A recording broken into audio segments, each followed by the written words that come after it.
Assalamu alaikum warahmatullahi wabarakatuh. Mpenzi mtazamaji, kipindi ni cha maswali ya Ramadhan. Jina langu ni Zainab Abdul Karim.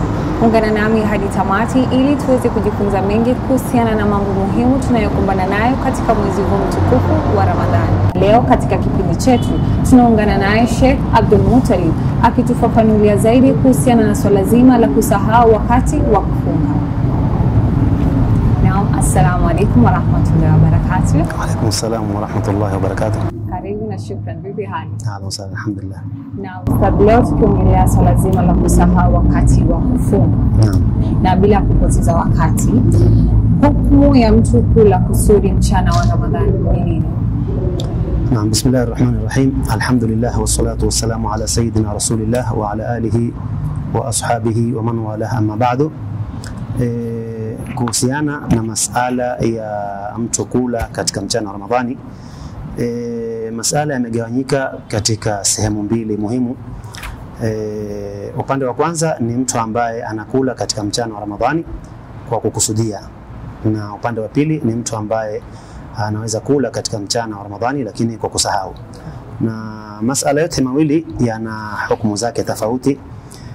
Tukianza na huyu wa kwanza ambaye kwamba atakuwa ni mwenye kula katika mchana wa Ramadhani hali ya kuwa yeye amekusudia, huyu atakuwa amefanya dhambi kubwa miongoni mwa madhambi makubwa kwa kuvunja ibada ambayo imefaradhishwa kwa kila Muislamu awe ni mwenye kuifanya. Kisha Muislamu kama huyu awe atafunga Ramadhani kisha katikati aivunje Ramadhani yake au avunje saumu yake kwa kusudi bila ya udhuru wote. Ama pia awe Muislamu kama huyu hatofunga kabisa, badala ya kwamba afunge baadaye aivunje saumu yake kwa kusudia, anaweza kuwa pengine hakufunga kabisa. Kwa hiyo kwa hali zozote tutazungumzia yule ambaye kwamba atakuwa amefunga saumu ya Ramadhani baadaye aivunje saumu yake bila ya udhuru wa kisheria. Hukumu ni kwamba huyu atakuwa amepata madhambi ambayo kwamba ni madhambi makubwa, na mwisho wa jambo lazima yeye atubie kwa Mwenyezi Mungu Subhanahu wa Ta'ala kwa sababu amefanya maasi, na vile vile mwisho wa Ramadhani ikimalizika awe ni mwenye kuilipa saumu ile ambayo kwamba ameifungua. Kuna hadithi ambayo kwamba iko, japokuwa baadhi ya wanazuoni wanasema kwamba ni dhaifu, kwamba yote ambaye kwamba atakula katika mchana wa Ramadhani bila ya kuwa na udhuru wa kisheria ambao unamruhusu yeye kukula siku kama ile, basi mtu kama huyu hataweza kuilipa saumu kama ile kwa mwaka mmoja hata kama atafunga. Yani lau utaharibu saumu ya Ramadhani bila ya dharura ya kisheria, basi huwezi kuifunga saumu kama ile hata kama utafunga mwaka mzima kwa ajili ya kuilipa, haitolipika. Kwa hiyo kiufupi ni kwamba saumu ya Ramadhani ambayo ni faradhi haifai mtu kuiharibu au kuivunja au kufungua bila ya dharura ya kisheria. Allahu a'lam. Ustadh, na swali hapo, umesema huwezi lipia hata kama. Naam, kwamba ni lazima ulipe, ni lazima. Naam. Lakini hiyo ni kuonesha uzito wa kuifungua saumu bila ya dharura. Naam. Yani adhabu yake ni kwamba wewe hata kama utapewa adhabu ya kwamba mwaka mzima uwe wafunga bila ya kufungua, yani hutakuwa umepata thamani ya ile siku moja. Naam. Na hukumu hiyo ni hukumu ya kula au kunywa kusudi, umekusudia katika saumu ya faradhi. Na hii hukumu ya kusahau ala kukala mchana wa Ramadhani. Naam, ama yule ambaye kwamba atakuwa amefunga halafu ale ama afanye lolote ambalo kwamba litamharibia saumu yake lakini kwa kusahau, huyu ni maadhur. Ni mtu ambaye kwamba amepewa udhuru katika sheria, na hukumu yake ni kwamba wakati wote atakapokumbuka kwamba mimi nimefunga na huku nafanya jambo ambalo kwamba la haribu saumu, basi ni lazima aachane na jambo kama lile. Kwa mfano mtu awe amefunga kisha asahau anywe maji mathalan, hata ukanywa makopo matatu au manne, pamoja na kwamba manake si rahisi, lakini kwa mfano mwanadamu ni yule ambaye kwamba ni dhaifu. Kwa hiyo ukiwa umefunga kisha baadaye umekalia chakula wala wakati wote utakapokumbuka kwamba sasa nimefunga, kile ambacho kwamba kiko mdomoni hujakimeza lazima ukiteme kama tulivyotanguliza katika halaka zilizopita.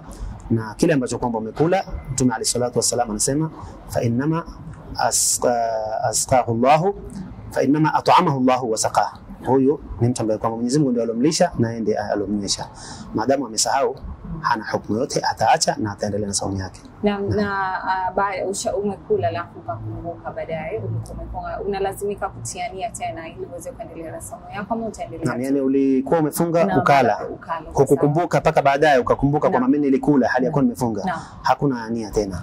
Maadamu wewe umekula bila ya kukusudia na wakati waendelea kula vile vile hukukumbuka tena, maana sahau yako ni hali ya juu sana. Kwa hiyo itakuwa saumu ni kuendelea tu, hakuna kwamba eti utie tena nia, kwa sababu nia ya saumu wakati wake ni usiku na wewe sasa umefunga ni mchana, hakuna wakati wa nia. Wala hulazimiki kutia nia kwa sababu wewe huna hukumu ya kwamba wewe ulitoka katika saumu. Wewe hukutoka katika saumu, uendelee na saumu yako. Na hukumu hizi zote ni wakati wa mwezi mtukufu wa Ramadhani au hata wakati wa sunna? Naam. Ni hivyo hivyo hukumu ya saumu ya Ramadhani ya faradhi katika kula kusudi na kusahau ni sawa sawa na hukumu ya saumu ambayo kama ni saumu ya sunna. Naam. Na hapa pia kuna swali, mfano mtu ako katika shughuli zake za kawaida, ukapita ukamwona mtu akila. Naam. Hajakusudia, ukamwona mtu akila. Je, hukumu yako ni gani? Mwenye kushuhudia. Ikiwa umepita mahali na ni mchana wa mwezi mtukufu wa Ramadhani, ukamwona mtu yuwala kwa bahati mbaya au kwa kusahau, kwako ni vizuri umnabihishe, mueleze kwamba bwana wewe umefunga ili aache kula.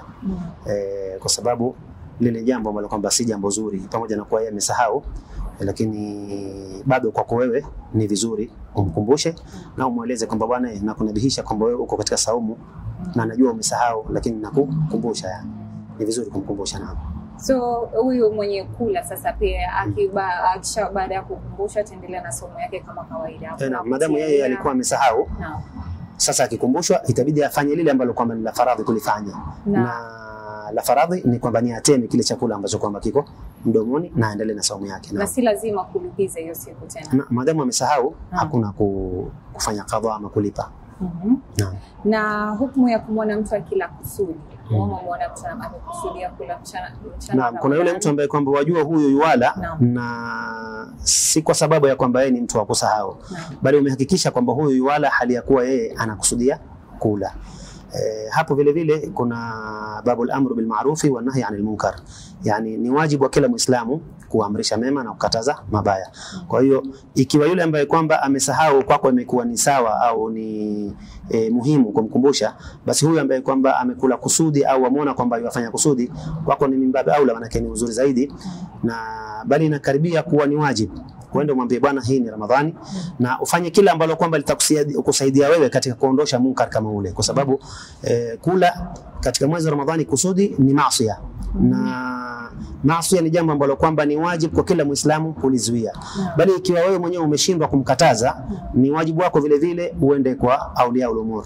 Mathalan nimemwona kijana barabara ambaye kwamba hataki kujua na hajali, yuwala barabarani na yafanya mambo ambayo si mazuri, ni imma wewe kwa hikma na busara uweze kuzungumza na yeye, ud'u ila sabili rabbika bil hikmati wal mau'izati al hasana, ikiwa utaweza. Na kama huwezi, basi inawezekana hata wewe uende kwa watu wake, kwa mamake au kwa watu wake wa karibu, babake na ndugu zake, ueleze bwana nimemwona kijana wenu kitu fulani, waweze kusaidiana na wewe katika kukataza munkar kama ule. Lakini kuna baadhi ya watu wanasema si lazima kwa ajili umekusudia, ni kusudi, umefanya kusudi, kwa hivyo si lazimiki. Baadhi ya watu wanasema si lazima ndio kumkumbushe kufunga au kumkumbushe mabaya asile mbele za watu kama. Naam. Munkar wote huwa ni wajibu wa kila Muislamu kukataza. Kwa hiyo na kula ndani ya mchana wa Ramadhani, hususan inapokuwa ni kusudi, bado hubakia pale pale katika mlango wa kuamrishana mema na kukatazana mabaya. Unapoona mtu anakula kusudi tena kwa kujihirisha mbele za watu, bado utaingia katika mlango wa kwamba ni wajibu wako kukataza mabaya na kuamrisha mema. Naam. Kwa hivyo ni kwake yeye amue kama atakusikiza au sasa yeye kukusikiliza na kutokusikiliza ni khiari yake. Wewe lako ambalo kwamba la muhimu utakana ulihakikishe usiingie katika madhara. Kwa mfano umeona mtu yuala na huyu wajua mimi nikienda kuzungumza naye pengine atanipiga, atanitukana, atanivunjia heshima, huyu afadhali uepukane naye.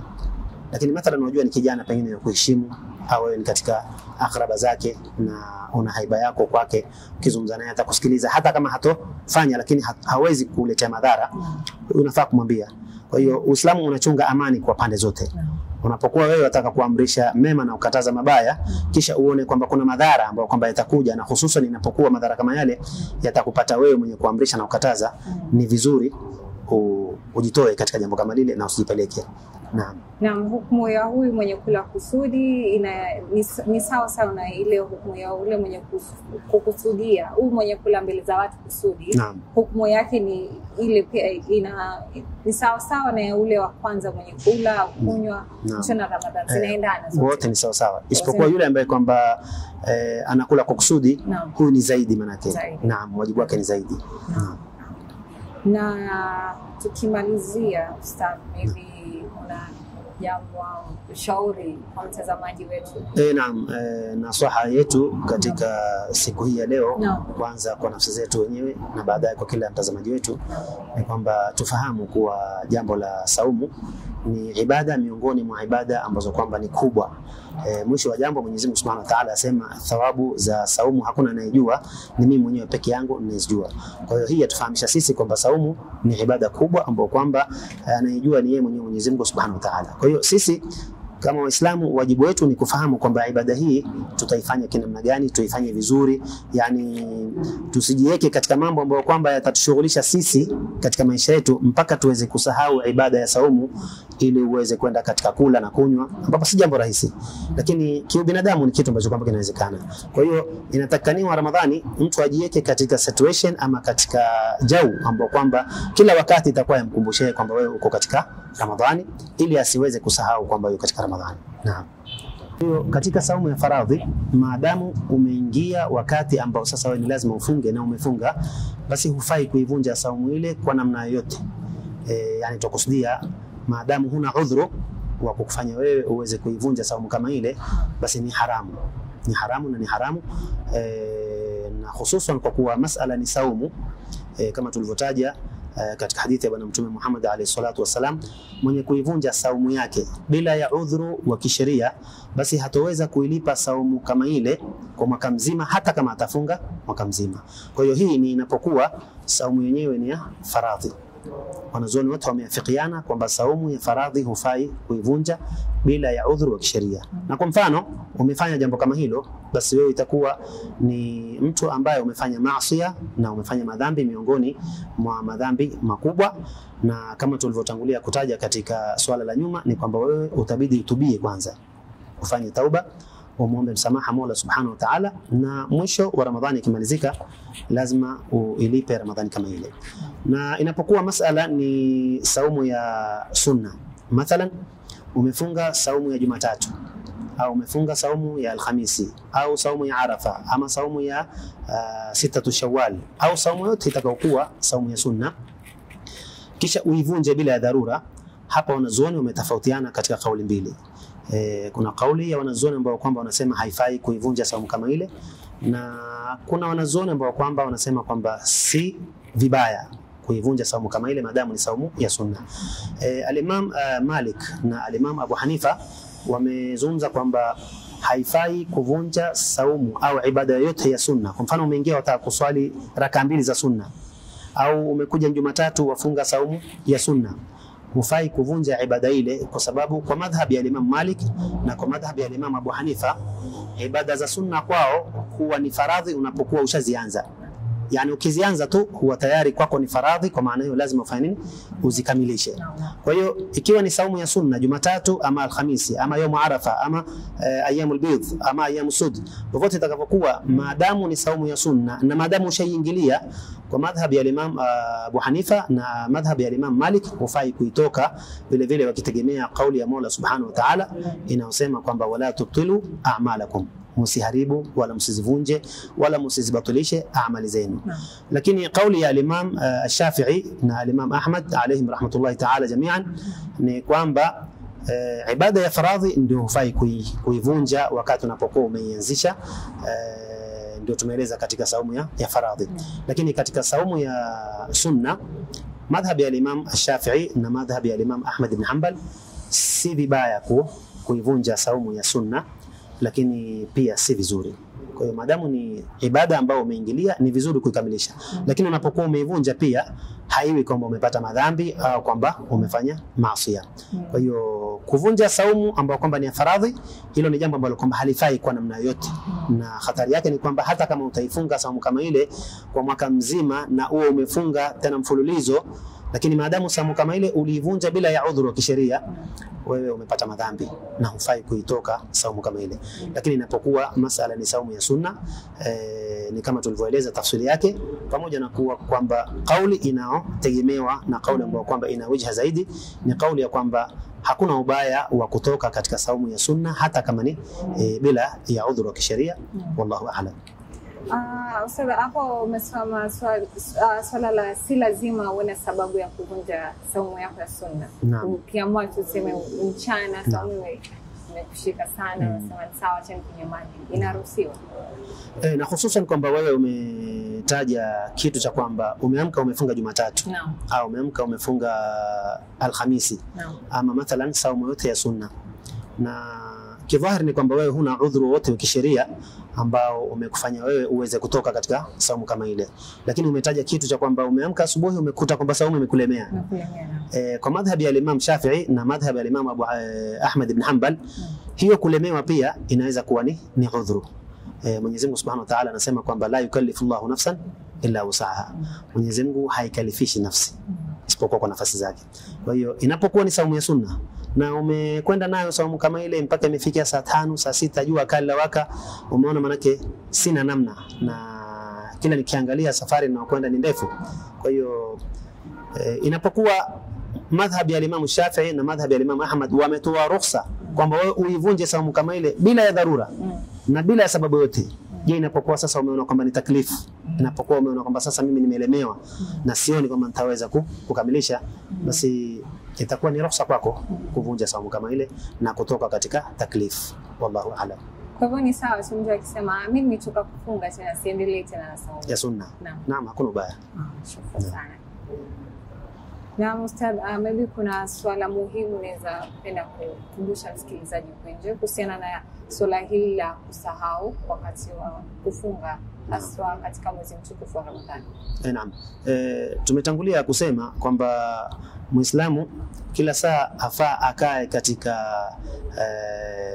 njia au katika laini za kwamba kila wakati atakuwa ni mwenye kumkumbuka Mola wake Subhanahu wa Ta'ala, na hususan kwa kuwa Ramadhani ni mwezi wa kuvuna matunda ambayo yapanda katika Rajab, matunda ambayo tumeyapalilia katika mwezi wa Shaaban. Sasa inapofika Ramadhani, afadhali hata kazi zako zote uzifunge uweze kufanya kushughulika na Ramadhani. Kwa hiyo inapokuwa wewe umejiweka katika hali kama hii, inakuwa kwako ni vigumu sana na ni mbali sana kwa wewe utasahau kuwa umefunga. Yaani wewe umefunga kazi, wewe umeacha nyumba, umekuja zako msikitini, umevaa kanzu yako, umevaa kofia yako, umechukua tasbihi yako, umeshika na msahafu wako wasoma kwa kuwa ni Ramadhani. Kisha ghafla umeinuka pale msikitini, umeenda hotelini, umekaa wala umeagiza chakula wala, yani hii ni baid sana, ni mbali sana. Kwa hiyo kiasi unavyojiweka katika weather na situation na jao ya Ramadhani, wewe kwako kusahau ni vigumu sana. Kwa maana hiyo ni kwamba itakaniwa Muislamu ajiweke katika kila jambo ambalo kwamba litakuwa ni sababu ya kumkumbusha yeye kwamba amefunga. Naam. Kwa hivyo ni ujumbe wako ni busy. Tujiweke katika tujiweke busy katika kukumbuka situation ya Ramadhani ama tujiweke katika situation ya Ramadhani. Naam, mtazamaji wangu, natumai umeweza kujifunza mambo muhimu tukiwa katika mwezi huu mtukufu wa Ramadhani. Kumbuka kipindi cha maswali ya Ramadhani. Jina langu ni Zainab Abdul Karim. Kutoka kwangu hadi kwako ni maasalam.